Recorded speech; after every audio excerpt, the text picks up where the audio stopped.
Hey, man. We got an Ezgo TXT here, gas, with the Robbins engine. I've been getting a lot of questions about wires and diagrams.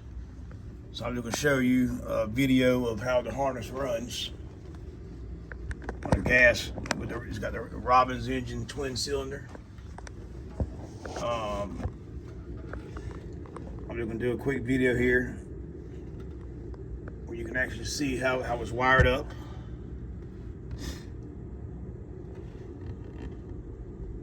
Now the lead on the solenoid, the big post coming from your battery, is this one here. It gets the one with the fuse because that feeds the main power harness.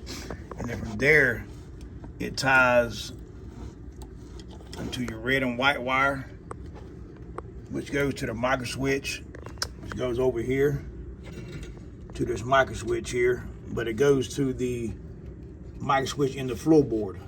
All right, it goes back red, it goes red. When you hit the gas, it comes back green. All right, when it comes back green, it goes into the floorboard, goes up to your key switch.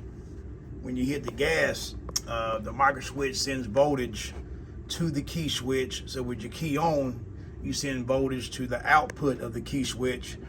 And then from there, the green wire comes and turns into a blue wire. And the blue wire goes to your small post on the solenoid. On the other small post, you can see the other small post there, you got a black wire, and the black wire just ties into the frame right here where the ground is for your voltage regulator. So you want to make sure you put the red on the voltage regulator on the side of the solenoid that goes to the starter. That way it only gets hot when the solenoid engages. All right. And then on your solenoid, this is your battery post. This other post here is actually the post that goes to your starter. All right.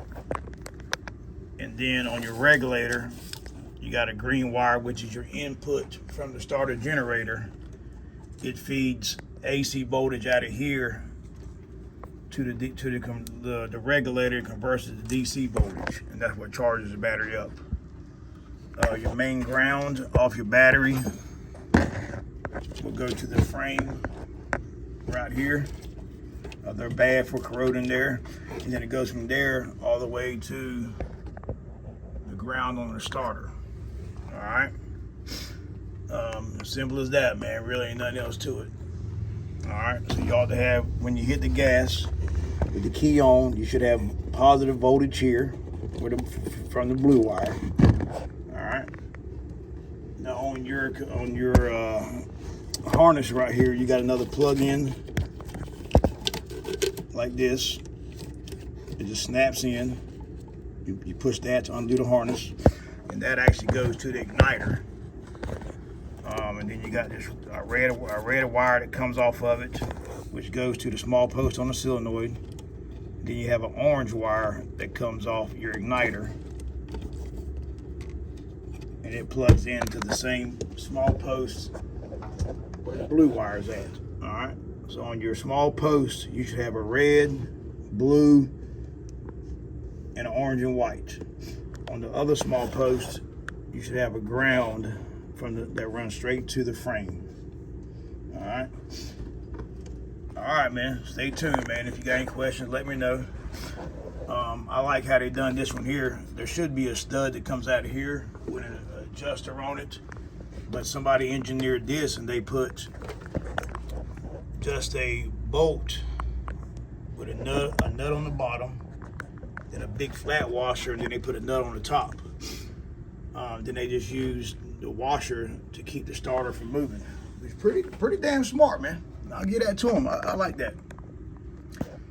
This car here come in with issues of has no power. We found out the solenoid was bad.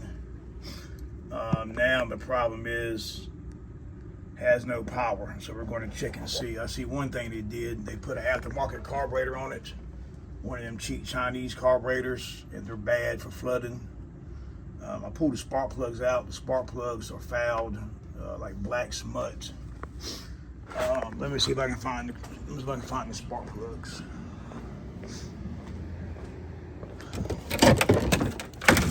Yep, all right. here's one of the spark plugs out of it here, and you can see that is covered in a black film, which means it's running rich. All right, I can get a clear picture of it. There you go. All right, so there you go. So it's running rich. It's not oil, man.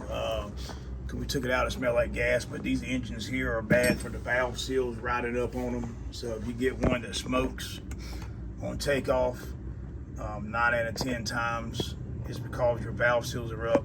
So what you'd have to do there is take your valve cover off here and adjust your valves. All right, man, stay tuned, man. I just want to give you a little quick run up. I've been getting a lot of questions on the video about videos how the harness runs. All right, man. Hey, man. Stay tuned, fellas. Hit that like button for me, man, so we can get this thing out some more. And I appreciate all my subscribers, man. Appreciate them. Thomas Crown, I appreciate you, man. Jake, I appreciate you. Appreciate everybody that comments, man. Stay tuned, man.